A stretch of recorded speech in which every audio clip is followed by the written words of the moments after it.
above all powers, above all kings, above all nature and all created things, above all wisdom and all the ways of man. You were here before the world began. Above all kingdoms, above all thrones, above all wonders the world has ever known, above all wealth and treasures of the earth, there's no way to measure what you're worth.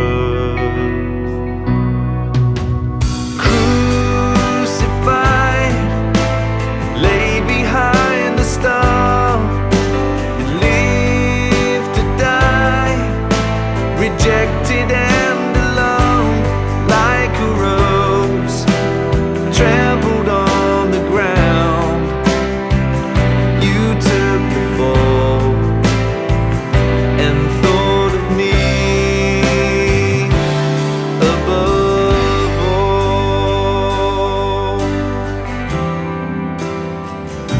above all powers, above all all nature and all created things, above all wisdom and all the ways of man. You were here before the world began.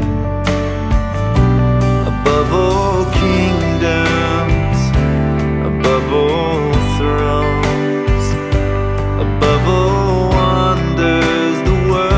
ever known, above all wealth and treasures of the earth, there's no way to measure what you're worth.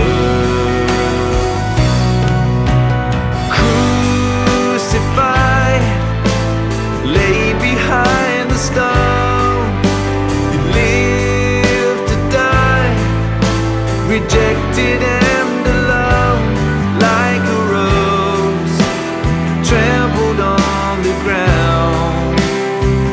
You took the fall and thought of me above all.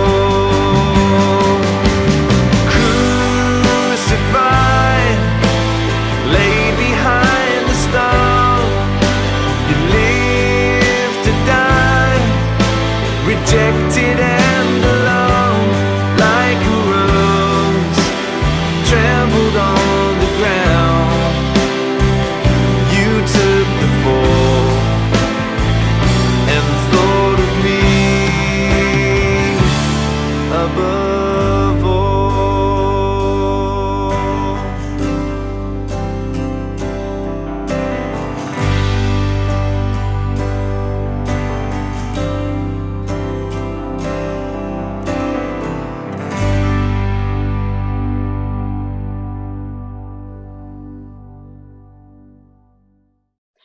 So I went to see him to get the story for you firsthand, and he's kindly come into the studio this morning to talk to us. His name is Jacob. Jacob, good morning. Thank you for coming in. We're very grateful to see you. Can you tell us what happened to you last week that caused all that excitement? Well, I was sitting at my usual spot in one of the main streets of Jerusalem, and I could hear a conversation going on between a group of men talking to someone called Jesus. And they were actually talking about me and whose sin was it that had caused me to be blind. Well, something I'd wondered about myself from time to time, so you can imagine I pricked up my ears. This man, Jesus, said it wasn't because of anyone's sin, but it was because so that God's power could be seen working in my life. Then he said, he was the light. He came over to me. He had some soft clay and he put blobs on my 2 eye sockets and told me to go and wash in the pool of Siloam. Well, it seemed an odd thing to do, but with help, I found my way there and I washed, and I kid you not, I could see. It was amazing. I'd never seen people's faces before. I'd never seen colors or shapes. It was hard to take it all in. That was truly amazing. You must still be reeling from the shock and adjusting to such a huge change in your life. So how did the town people react? Well, they were amazed too. Some of them were saying, look, there's Jacob the beggar. He can see us. Others said, no, can't be. Must be his double. And I was yelling at them, it's me. It's really me. Then they wanted to know what had happened.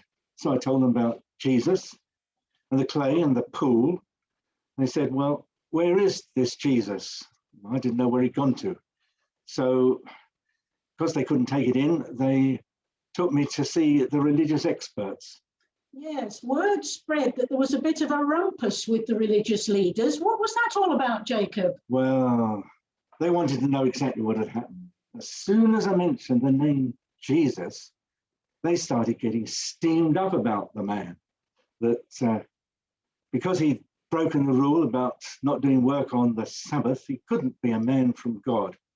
Others were saying, well, such a miracle couldn't be done except by the power of God. So they were at odds with each other. They asked me what I thought, and I said, well, I think he must be truly a man of God, a prophet. In the end, they decided the only explanation was that I'd never been blind in the first place. What did you make of that? Wow. I ask you, did they think I'd been a beggar all these years for fun? The boys I'd grown up with could sooner put them right on that. Then they called in my parents for questioning. How did your parents react to that? Well, to tell the truth, my dad's a bit wary of these men in high places, didn't want to get involved. So he said, yes, I was their son. Yes, I was born blind. No, they didn't know what had happened. And I was old enough, I could speak for myself. It sounds as if they were a bit intimidated. What happened then? Well, they grilled me again, warning me to speak the truth before God. And they wanted to know it all over again, what Jesus had done.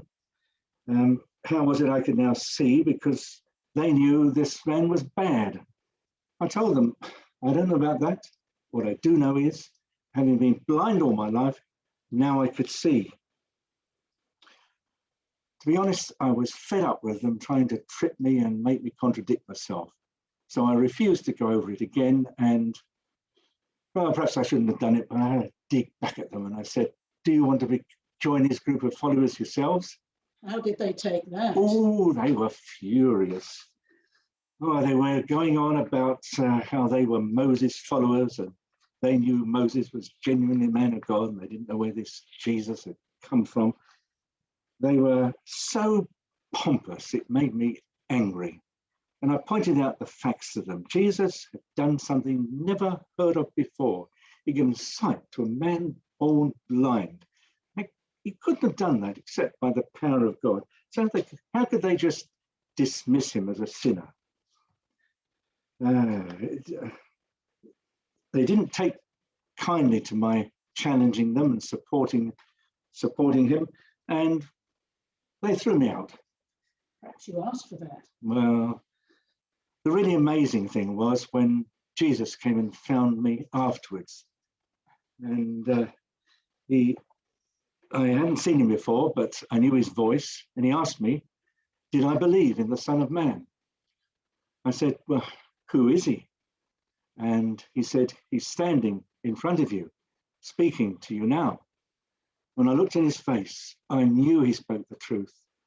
And I said, Lord, I believe, and bowed in worship. And he said he'd come into the world to enable people to see the world around them and to see the truth. And some people who proudly thought they knew the truth already, were mistaken, and they needed to admit it.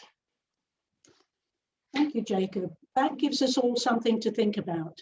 I expect you will be taking a close interest in Jesus' activities and teaching from now on. Indeed.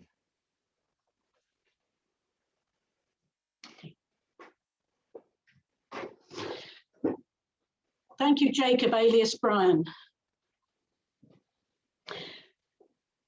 That really is a sort of a shortening and a bit of a paraphrase of John chapter 9, which is our subject for today. And just thinking about what we've heard, Jesus was the light and he was in the world to shine. Thinking about the people in that story, what effect did it have on the different people? Why did they react as they did? Can you sympathize with any of them? Any of you have any thoughts about that as we went through it?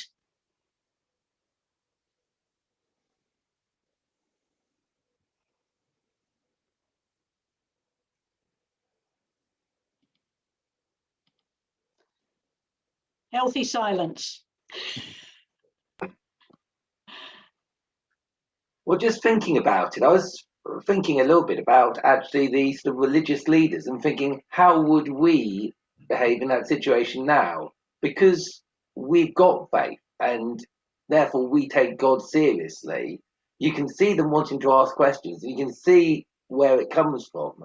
But the sadness is that their eyes weren't open to the real miracles which they saw. They weren't open-minded about it. And I suppose there is a challenge to us always that we need to be open-minded about what God is doing and not fitting God into our expectations. And just as we were listening to that story, I was just reflecting on how necessary Jesus' miracles were, which we've been looking at, because they gave him that accreditation. If he hadn't had that, however much good his teaching was, how could people of faith really accept what he was saying? How could they, without that accreditation? But Jesus did have that accreditation throughout his ministry of those faith, of those miracles. And so I suppose the challenge for us today is being open to what God's doing and not just being bounded in by our expectations. Yes, thank you. Yeah, thank you, Nick. I don't think all the Pharisees were quite as negative as that. There seems to have been a bit of a disagreement amongst them, but the ones who were against Jesus seem to have the upper hand. Nigel, were you going to say something? I was just going to say, I think we can be sympathetic with all of the characters, really. I agree with Nick. But from their individual standpoints, they were all holding on to what they thought.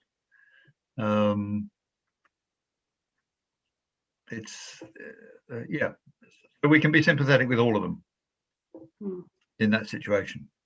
But we need to be open-minded, and that's one of the lessons for us.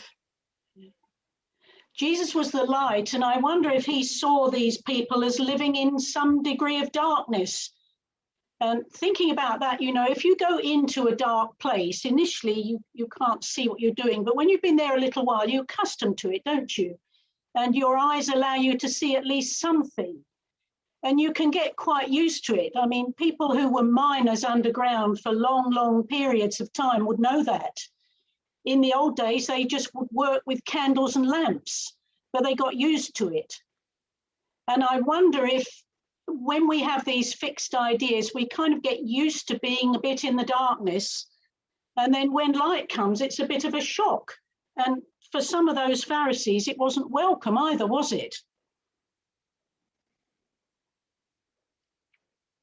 A while back, we had trouble with the power here for about 13 hours.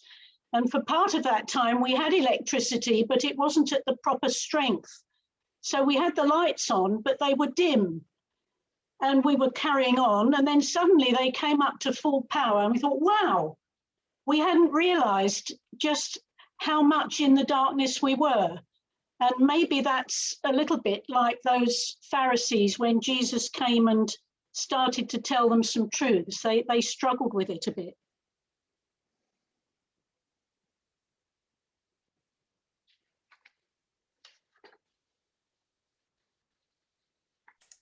Is it not What about incredible the that Jesus parents? could call? Sorry. Oh, sorry. Carry I on. was just wondering, isn't it incredible that Jesus could call such religious people, kind of at the height of religion and respect for who they were, blind? And what an insult that must have seemed, but also what arrogance on Jesus' part to say such things or to imply such things of religious people. Hopefully they went, following their religion, aren't they? hopefully they went away and thought about it. We know of at least one who was willing to step outside the box. That was Nicodemus, wasn't it? He came to Jesus with questions by night. And later on after this, he actually stood up for Jesus a bit and told the others that they've got to keep a more open mind. So there were some who were able to, perhaps not easily, but gradually think over this a bit more. What about the parents and the townspeople?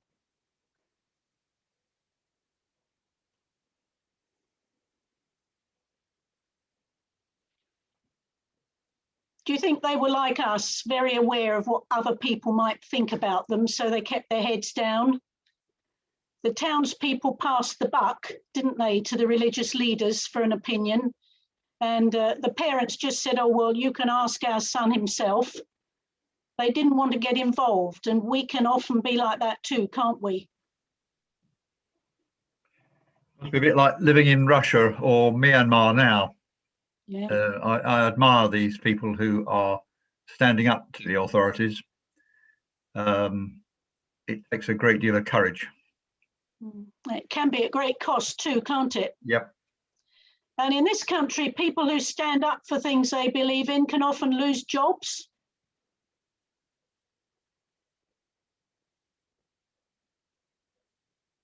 And have court cases launched against them.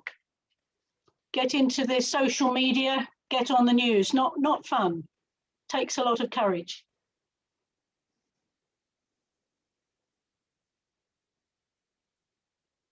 What about the man himself? He was on the end of the miracle, wasn't he?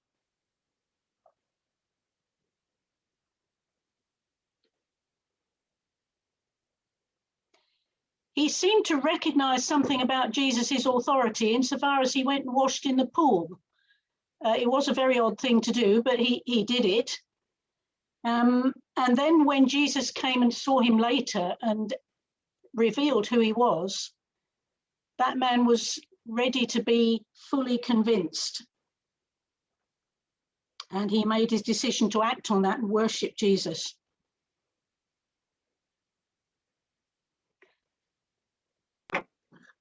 Yeah, I wonder whether for him the biggest thing was the regaining his sight, or being told that there wasn't something particularly sinful about him. Whether it was actually this thought which had been hanging over him all his life, that him or his family were so sinful in some way that this had been happening to him. I wonder which of those was actually the biggest miracle for him. Yeah, that was a real transformation in the way he saw himself, wasn't it? And the way others saw him. And I was thinking about other people who were there as well, and that was the disciples. And one of them, John, wrote this record for us, and I was looking, he took 41 verses in his gospel to report this incident, a whole chapter. And the only other chapter that's as long as that in John's gospel is the crucifixion chapter. And that says to me that for John, this was such a significant thing.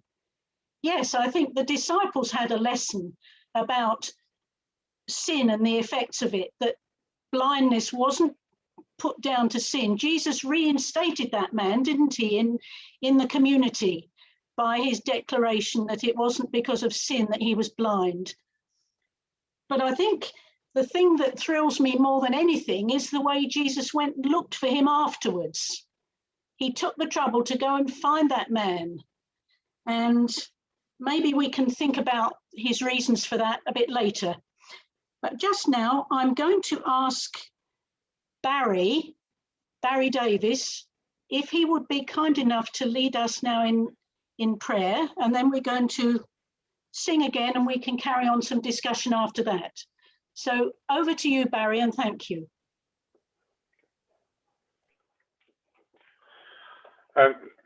So I'd just like us to bow our heads in thought. First of all, I'd like to think about the world and peace in the world.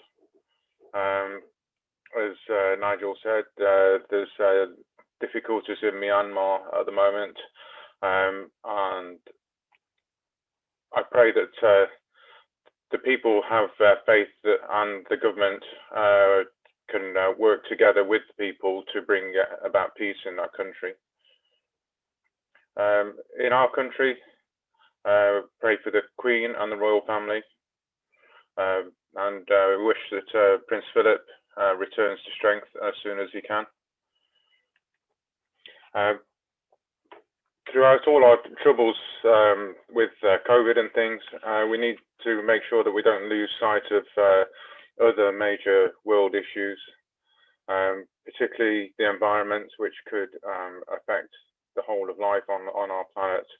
So I pray that we never lose sight that we all need to work together to resolve that. In our parish, I'd like to pray for all of those who are sick and infirm, and all of those who are recently bereaved, and also still remember those who have left us from a while ago. And I'd like to commemorate the life of Captain Sir Tom Moore, whose funeral was yesterday. And he has, through his life, particularly in the last 12 months, has inspired so many. And I pray for all of those who are inspired that they can then work together to fulfill what he dreamed of. I'd like to pray for the citizens of Exeter, who have recently had lots of disruption through a World War II bomb, which was found on the university campus and disposed of yesterday.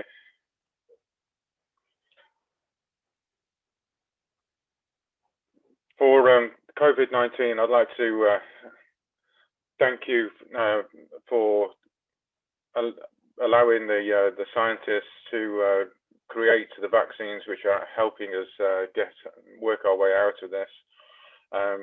And so far that we've managed to vaccinate 20 million people in this country. I think that is a fantastic achievement.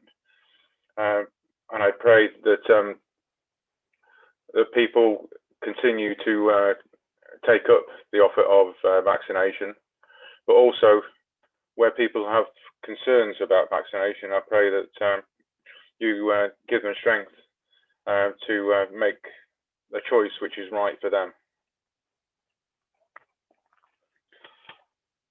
And in your lessons today, I pray that we are able to see your glory and see your message.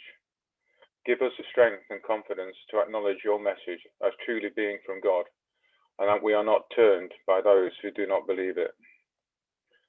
And finally, with the weather like it is today, we can all see that spring is on the horizon, and I hope that we are all uplifted by this. Amen.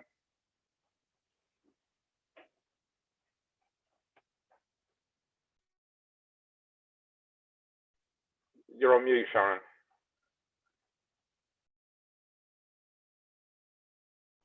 Thank you, Barry. I think we could move on, Andy, to our next song, if you don't mind. We've been thinking about that blind man who'd lived in literal darkness all his life. And he was in spiritual blindness as well until Jesus came and made that explanation to him. So initially his physical eyes were opened, but after that his spiritual eyes, the eyes of his heart, if you like, were opened as well. So our song is "Open the Eyes of My Heart, Lord."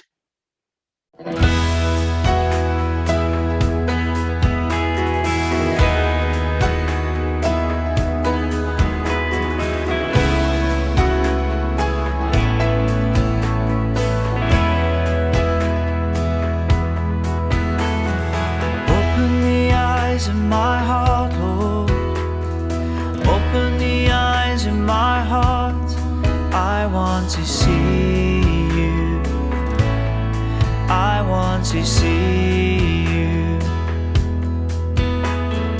Open the eyes of my heart, Lord.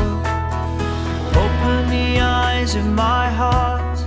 I want to see you. I want to see you.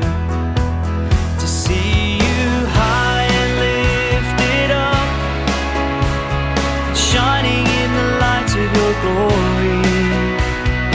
Pour out your power and love as we sing holy, holy, holy. Open the eyes of my heart, Lord. Open the eyes of my heart. I want to see you. I want to see you. Open the eyes of my heart, Lord. Open the eyes of my heart. I want to see you. I want to see you. To see you high and lifted up, shining in the light of your glory.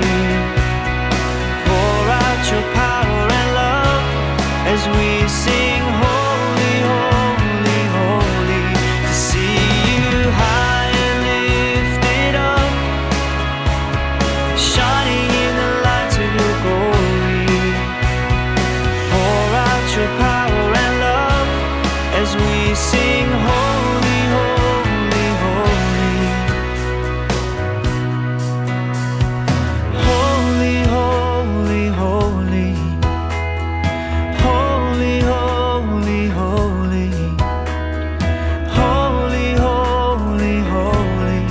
I want to see you. Holy, holy, holy.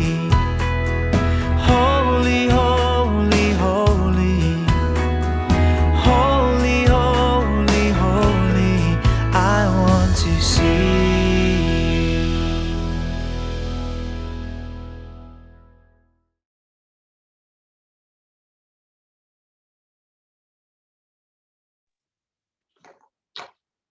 Thank you. We've got a bit of time left if anybody wanted to think a bit more about those people in that episode who witnessed the man's healing, or who were there when Jesus came back to see him. Or maybe we could wonder why it was that Jesus took the trouble to go and look for that man. Does that say anything particularly to you or to me?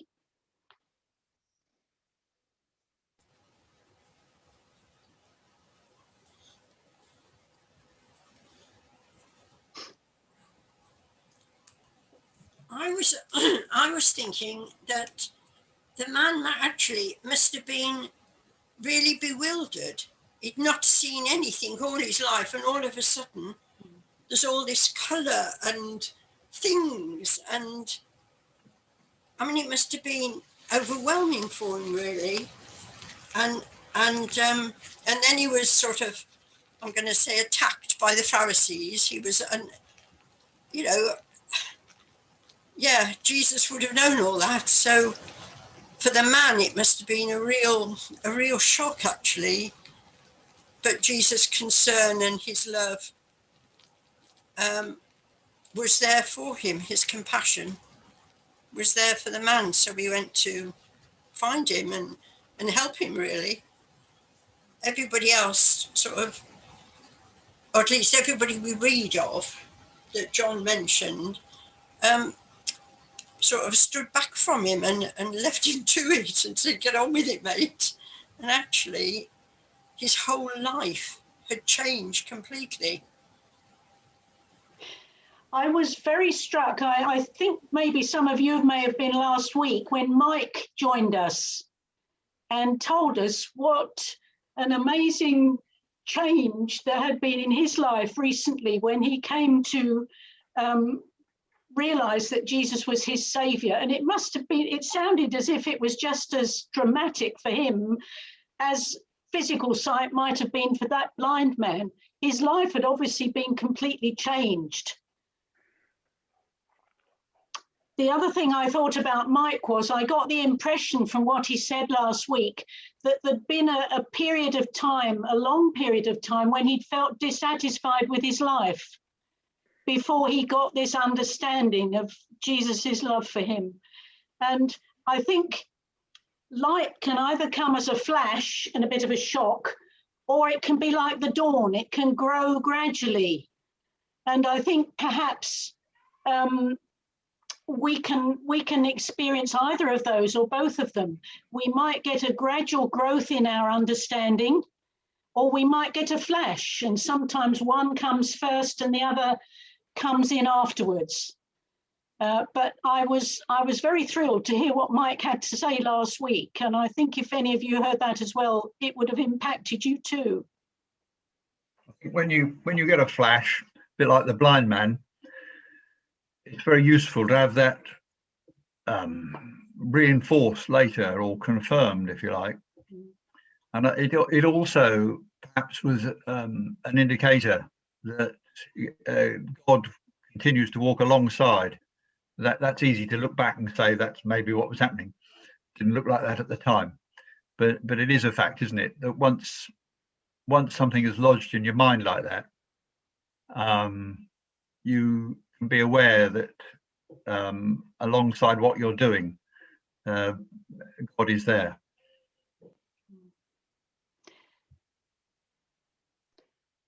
Yes, thank you. I remember from a long time ago being pointed to a book called, what's it called? The Hound of Heaven. And it's a poem about how God will pursue us. And I think when God realizes that our hearts are open to him, he does pursue us in the sense that he'll direct us to people, to things we read that gradually help us along the way until we find him. The Bible says that we will find God when we seek him with our whole heart. So when we're really looking for him, we can be sure that he's not going to ignore us. He's going to make sure we find our way. It may take a while, but we will find our way to the truth and to him. So I think perhaps in a way Jesus was pursuing this man. He realized that there was some trust in him, but that man needed a fuller understanding, and Jesus made sure that that was available to him. And I think that's encouraging for any of us, whether we're already Christians or whether we're not. If we're not yet, he will pursue us if we are open to him. If we are Christians, he'll pursue us and make sure that we keep moving along.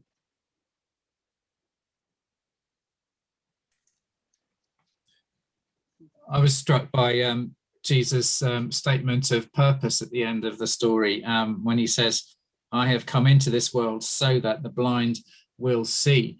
And then the Pharisees reply, what, are we blind too? And I get the sense as well in which Jesus is pursuing the Pharisees. Well, yes, he doesn't want them to stay in their blindness.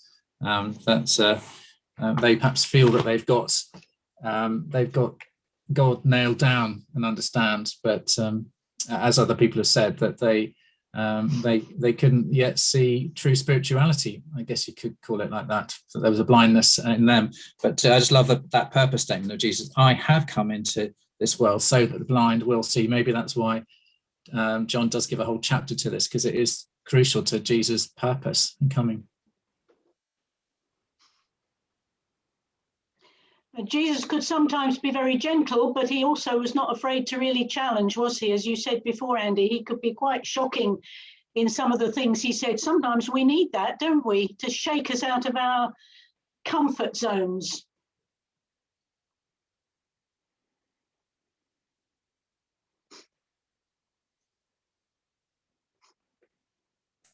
I was grateful with myself. It was a flash as a teenager. Kind of couldn't see God, and then I could, and I can't explain it. And just, yeah, as Nigel's mentioned, as you've mentioned, that sometimes you do get a flash, which obviously you hope to be confirmed as time goes on, and it has been so.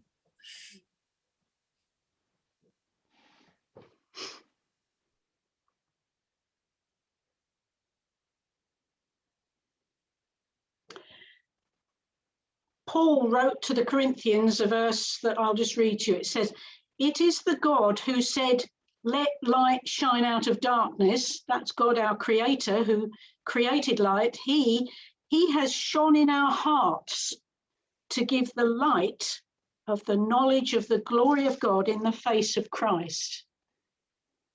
So it's through Jesus that light comes to us. It's always been God's plan that it would. And Jesus was the one who carried that through and still is carrying it through. We need his light for growth. We need it for health. Some light is brilliant. It can be nearly blinding, but other light comes gradually and grows like the dawn does. So I think our challenge today is, are we as individuals, are we open to any light that Jesus might want to shine in our lives? Either quite gently or maybe as a bit of a shock. Are we open to it? Are we ready to consider it, pray over it, and if necessary, act on it?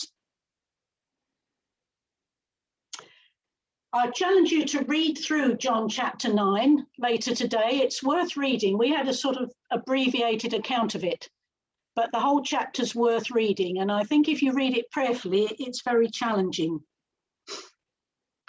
If you've got youngsters that need occupying, Torchlight has some very good ideas. It's on the end of our newsletter online. And I want to remind you today that at 4 o'clock, we've got our breakfast at 9 tea here on Zoom 1, if you want to come along for a chat.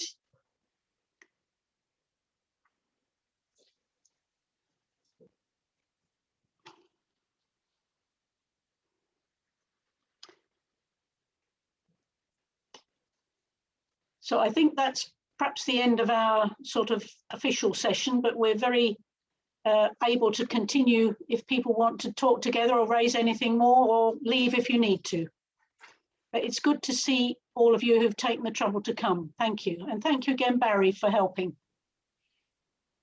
Sharon, thank you, Barry. I'll head off and see you at 4 o'clock, everybody. Nice to see you this morning. Cheerio. Bye-bye. Thank you. Thank you, Sharon. Yeah, thanks, Sharon, Barry.